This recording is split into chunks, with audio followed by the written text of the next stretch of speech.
अस्सलाम वालेकुम व्यूअर्स। आप देख रहे हैं मेरा यूट्यूब चैनल हेल्दी मेजर्स। मैं उम्मीद करता हूँ आप सब खैरियत और आफियत से होंगे। और आज हम जो डिस्कस करेंगे वो बहुत ही अहम टॉपिक है, हमारी हेल्थ के रिलेटेड ही है। कॉन्स्टिपेशन जनाब, कब्ज़ जिसे हम बोलते हैं अमूमी तौर पर।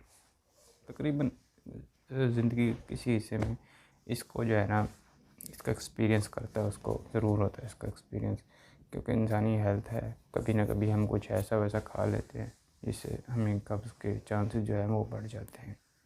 अब ये कब्ज़ असल में हम डिस्कस ही नहीं करते। ये डिस्कस ना की जाने वाली बीमारियों में कह लें इसको एक है, जिसको हम शर्माते हैं जी, ये पर्सनल मैटर होता है और है भी ऐसा कि इसको आसानी से डिस्कस नहीं किया जा सकता। तो बड़ी अहम रुकावट है वो यही है कि हम इसको डिस्कस नहीं करते और इसको लेके चलते रहते हैं।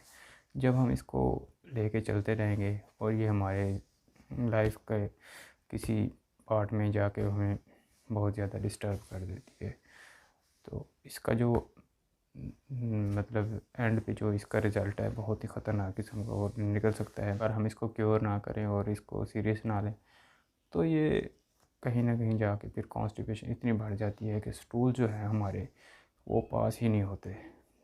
अगर पास हम करते हैं तो बहुत ज़्यादा हमें पेन होती है और बाज़ दफ़ा तो ऐसा होता है कि फिर वो ज़ख़म कर देता है, मतलब एनएस के ऊपर ज़ख़म हो जाते हैं जिसकी वजह से ब्लीडिंग स्टार्ट हो जाती है, हेमोरॉइड बन जाते हैं, मतलब जिसे हम पाइल्स कह सकते हैं। फिर ये डिफरेंट इसके नाम होते हैं, मतलब कभी पाइल्स कह रहे होते हैं, कभी हेमोरॉइड कह रहे होते हैं।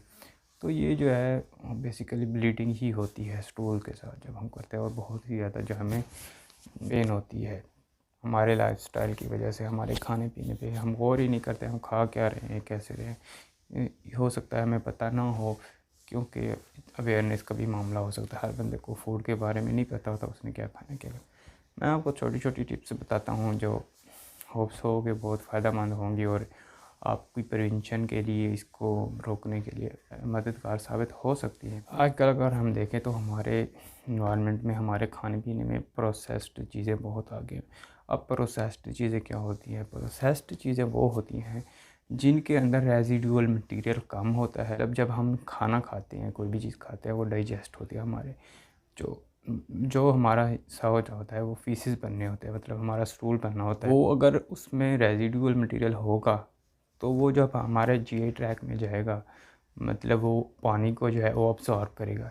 जब पानी को अब्ज़ॉर्ब करता है कोई भी रेजिडुअल मटेरियल जो हमने खाया होता है, तो वो जो है सॉफ्टनेस लाता है हमारे स्टूल्स, हमारे फीसिस के अंदर। अगर हम बहुत ही प्रोसेस्ड चीज़ें खा लें तो वो जो है वो वाटर को अब्ज़ॉर्ब नहीं कर पाती और स्टूल जो है वो थिक होता जाता है, मतलब बहुत ही सख्त होता जाता है। फिर पास करने में बहुत ज़्यादा दिक्कत आती है और जब पास नहीं होता तो फिर कॉम्प्लिकेशन होती है। अब प्रोसेस्ड चीज़ें मैं आपको आसान सी मिसाल से बताता हूँ। प्रोसेस्ड वैसे तो मार्केट में जितने भी आते हैं, बिस्किट हो गया, पिज़्ज़ा हो गया, बर्गर हो गया, मतलब जो चीज़ें मैदे से बनी हुई हैं, स्वीट्स हो गई। अब आप देख लें, हम अपने घरों में भी प्रोसेसिंग कर रहे होते हैं, हमें पता ही नहीं होता हम क्या कर रहे हैं।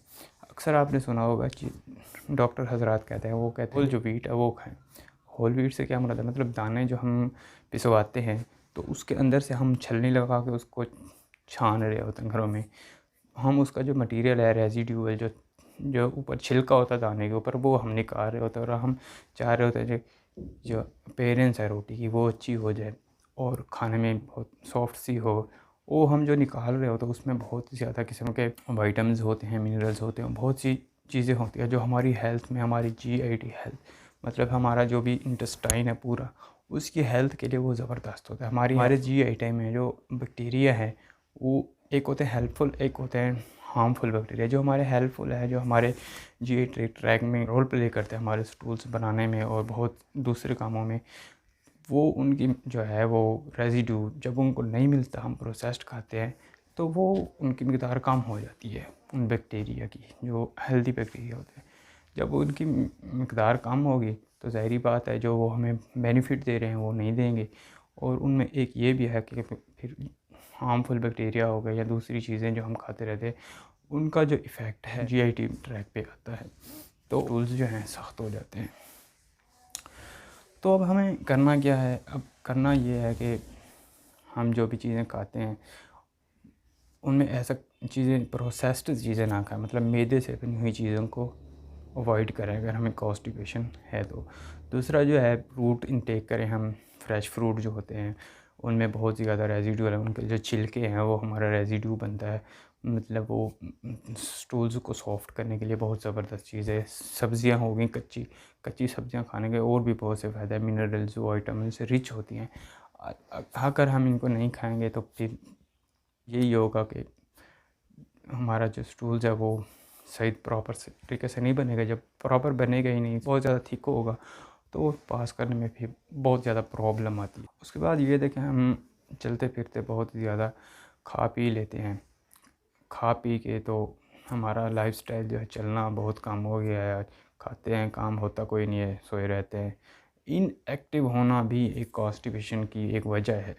और उसके अलावा बहुत ज़्यादा कम वाटर को इंटेक करना। जब हम वाटर बहुत कम इंटेक करते हैं या क्वालिटी जिसकी वाटर की बैड होती है वो हम ड्रिंक कर रहे होते हैं, तो वो भी हमारा भी स्टूल्स को सॉफ्ट करने में बहुत रोल प्ले करता है। अब इससे बचना कैसे है? प्रोसेस्ड चीज़ें, पिज़्ज़ा, बर्गर और ये जितनी भी मैदे से बनी हुई चीज़ें हैं जिनमें रेजिड्यू बहुत कम होता है, मतलब हमें वो चीज़ें अपनी लाइफ से, अगर हम रोज़ बरोज़ खा रहे हैं तो उसको हफ्ते पे ले जाएं। अगर उससे भी फिर कम मतलब ड्यूरेशन उनका बढ़ा दें, मतलब बस हफ्ते में 1-2 बार खा ली। और ज़्यादा से ज़्यादा हम फ्रेश फ्रूट डेली रूटीन पे, डेली बेसिस पे हमें चाहिए कि हम फ्रेश फ्रूट लें, काफ़ी हद तक पानी पिएं और कच्ची सब्ज़ियां जो है उनका इंटेक करें। जो ग्रेन्स होते हैं, अब दालें हो गई या दूसरे जो होते हैं नट्स वगैरह जो छिलके समेत, वो हमने खाने हैं, ताकि हमारे जो है वो रेजिडुअल मटेरियल बने और हमारे जीआई ट्रैक की जो ओवरऑल हेल्थ है वो अच्छी हो। और स्टूल्स जो हैं वो पानी को रिटेन करें।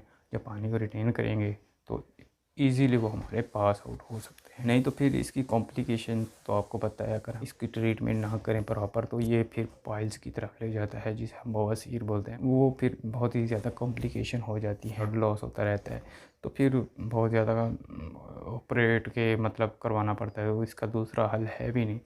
इसके ऊपर इंशाल्लाह फिर अलहदा से वीडियो में बताऊँगा इसकी प्रिवेंशन और क्योर के लिए। तब तक के लिए मुझे जी इजाज़त, अल्लाह हाफ़िज़।